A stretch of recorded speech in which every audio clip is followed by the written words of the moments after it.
மக்களிடையே மிகுந்த வருத்தத்தை ஏற்படுத்தியிருந்தது. அதனால் சமீபத்தில் நடந்த நகராட்சி நிர்வாக கூட்டத்தில் பல உத்தரவுகளை போட்டுள்ளார் முதல்வர் விஜய். இனி நான் போற பாதை சிங்கப்பாதை.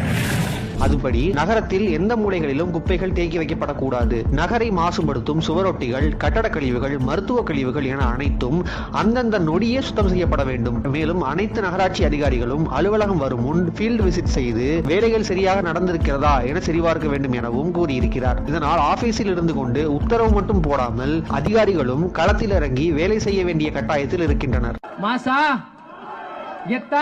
மக்கள் மக்கும் குப்பை, மக்கா குப்பை என பிரித்து கொடுக்கும் குப்பைகளை ஒன்றாக சேர்க்காமல் பிரித்து மக்கும் குப்பையை சயின்டிபிக் முறைப்படி மறுசுழற்சி செய்ய ஆவணப்படுத்த வேண்டும் எனவும் முதல்வர் விஜய் உத்தரவு போட்டிருக்கிறார். எல்லாம் டெக்னாலஜி. மேலும் சாலையின் இருபுறமும் முக்கிய சாலைகளின் சென்டர் மீடியம்களிலும் நிழல் தரும் மரங்களை வளர்க்க ஆணை பிறப்பித்துள்ளார். இதன் மூலம் மாசு கட்டுப்பாடு ஆகும் எனவும் அதே நேரம் பார்வைக்கு அழகாக இருக்கும் எனவும் தெரிவித்துள்ளார். மேலும் அரசு உத்தரவு பிறப்பித்தாலும் அதிகாரிகள் செய்வார்களா என மக்கள் சந்தேகிக்க கூடும். அதனால் முதல்வர் விஜய் மற்ற அமைச்சர்களைப் போல திடீரென நகரங்களுக்கு சர்ப்ரைஸ் விசிட் செய்வேன் என சொல்லி அதிகாரிகளின் வேலையை முடக்கிவிட்டுள்ளார். இந்த உத்தரவுகள் அனைத்தும் அடுத்த 6 மாத காலத்திற்குள் தங்கு தடையின்றி செயல்பட வேண்டும் எனவும் முதல்வர் விஜய்